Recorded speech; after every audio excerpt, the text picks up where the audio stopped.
안녕하십니까. 11월 24일 수요일 MBC 930 뉴스입니다. 5.18 민주화 운동을 유혈 진압하는 등 폭압 통치를 했던 전두환 씨가 어제 오전 사망했죠. 전 씨의 빈소가 차려진 연세대학교 신촌 장례식장에 취재 기자가 나가 있습니다. 정상빈 기자, 장례식장 분위기 어떻습니까? 네, 전두환 씨의 유가족은 조금 전 9시부터 다시 빈소에 조문객을 받기 시작했습니다. 현장에는 수십 명의 취재진들이 이른 아침부터 나와 있지만 분위기는 다소 썰렁합니다. 어제 오후 이곳 연세대학교 신촌 장례식장 특실에 마련된 전 씨의 빈소는 밤 10시까지 조문객 약 300여 명이 찾아왔습니다. 주요 대선 후보들이 모두 조문을 하지 않겠다는 뜻을 밝힌 가운데 전 씨의 사위였던 윤상현 의원이 조문했고 반기문 전 유엔 사무총장도 방금 빈소를 찾았습니다. 오늘도 50 시절 정치인이나 군대 사조직이었던 하나회 출신 인사들의 발걸음이 이어질 걸로 예상됩니다. 어제 빈소를 찾은 전 씨의 측근들은 5.18 광주 민주화 운동에 대한 질문에 대부분 즉답을 피했는데 일부는 오히려 북한군 개입설을 주장하기도 했습니다.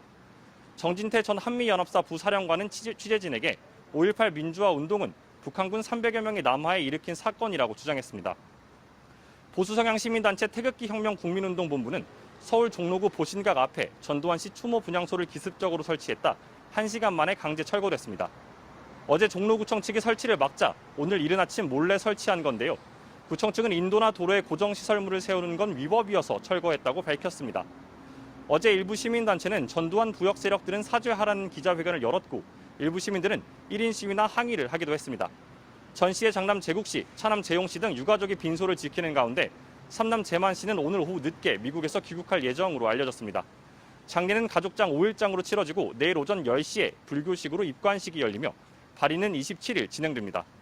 지금까지 연세대학교 신촌 장례식장에서 MBC 뉴스 정상빈입니다. 조금 전 발표된 코로나19 신규 확진자 수는 4,000명대로 역대 최고치를 기록했습니다. 위중증 환자도 500명대 후반까지 치솟은 가운데 정부는 수도권에는 언제라도 비상계획 발동을 검토해야 하는 상황이라고 언급했는데요. 취재기자 연결해 자세한 소식 알아보겠습니다. 박윤수 기자 전해주시죠. 네, 중앙방역대책본부는 오늘 0시 기준 코로나19 신규 확진자가 4,116명이라고 밝혔습니다. 신규 환자 수는 어제보다 1,400명 이상 늘어 지난해 1월 코로나 사태가 시작된 이후 가장 많은 수를 기록했습니다. 단계적 일상 회복의 핵심 지표인 위중증 환자 수도 586명으로 하루 만에 다시 최고치를 기록했습니다.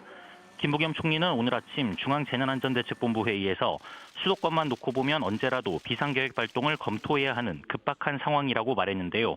어제 정부는 현 상황이 계속 엄중해질 경우 비상계획을 비롯한 여러 조치들을 논의하겠다고 했는데 이번엔 수도권 상황의 심각성을 언급하며 비상계획 시행 가능성을 좀 더 구체적으로 말한 겁니다. 확진자 급증으로 중환자 수도 빠르게 늘면서 전국 중환자 병상 가동률은 70%를 넘어섰고 수도권의 중환자 병상은 113개만 남았습니다.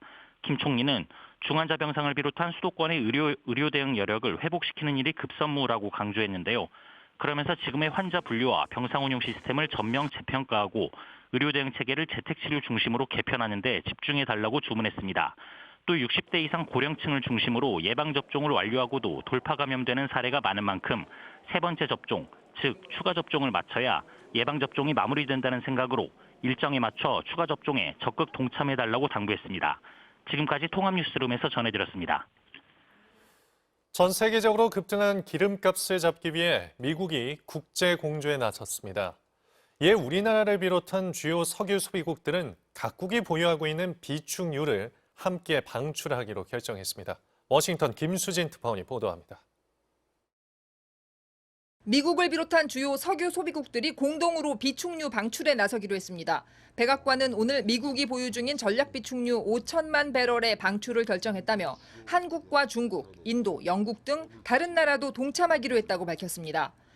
This coordinated action will help us deal with the lack of supply, which in turn helps ease prices.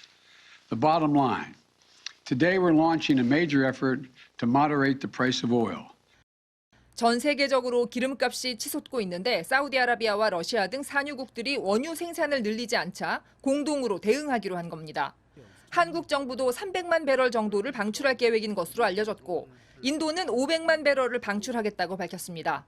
과거에도 국제사회는 유가가 급등하면 함께 비축유를 방출한 적이 있는데 이번에는 국제에너지기구가 아니라 미국이 이를 주도했습니다.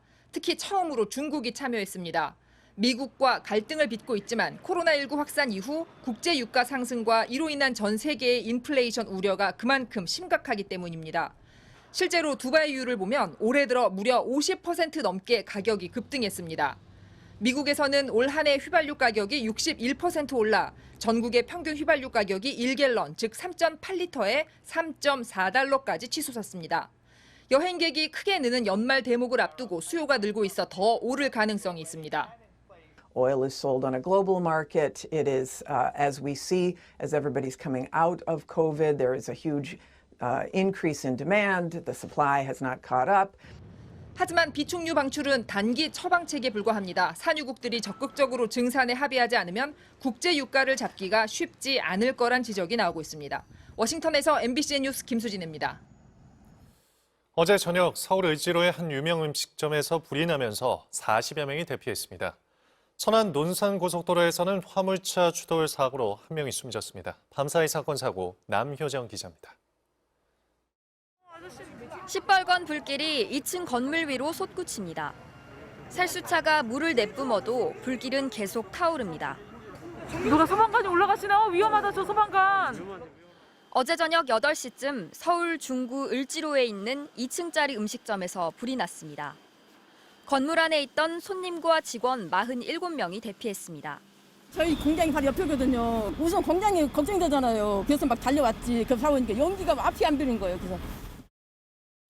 불은 음식점과 이웃한 2층짜리 건물을 모두 태우고 6시간 반 만인 새벽 3시가 다 돼서야 꺼졌습니다.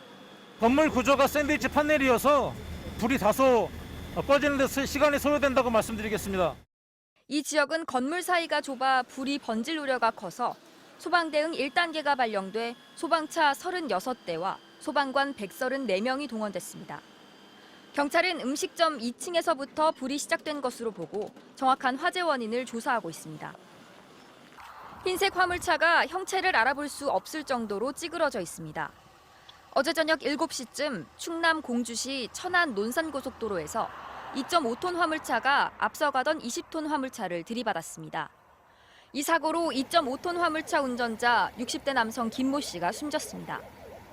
경찰은 블랙박스와 CCTV 분석 등을 바탕으로 자세한 사고 경위를 조사하고 있습니다. MBC 뉴스 남효정입니다. 삼성전자가 미국 내 파운드리 제2공장 부지로 텍사스주 테일러시를 결정했다고 공식 발표했습니다. 제2공장은 내년 상반기 착공에 들어가 2024년 하반기에 양산할 계획이며 건설과 설비 등 투자 비용으로 총 170억 달러, 우리 돈 약 20조 원이 투입됩니다. 삼성전자는 이번 투자를 통해 반도체 생산 역량을 확대해 첨단 및 핵심 시스템 반도체 수요 증가에 대응하고 글로벌 반도체 공급망 안정화에 기여할 계획이라고 밝혔습니다. 테일러시는 인구 17,000명의 소도시로 삼성전자의 기존 파운드리 공장이 있는 오스틴에서 차로 40분 거리에 있습니다.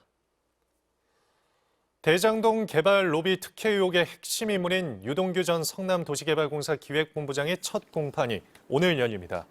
서울중앙지법 형사합의 22부는 오늘 오전 10시 특정경제범죄가중처벌법상 배임 등의 혐의를 받는 유 전 본부장의 첫 공판기일을 진행합니다. 대장동 의혹이 불거진 뒤 형사재판은 이번이 처음입니다. 이 시각 증권시황과 날씨입니다. 삼성증권입니다. 수요일장 코스피가 3,000선을 회복해내며 오름세로 출발했습니다. 기관이 오늘도 대형주를 중심으로 매도에 나서고 있지만 개인과 외국인 매수세의 지수는 소폭 상승하고 있습니다. 반면 코스닥은 혼조세를 보이고 있습니다. 이 시각 현재 코스피는 어제보다 5.21포인트 상승한 3,002.54포인트로 코스닥은 0.14포인트 내린 1,013.58포인트로 움직이고 있습니다. 투자 주체별 매매 동향을 보면 코스피 시장에서는 기관 홀로 이틀째 매도하고 있습니다.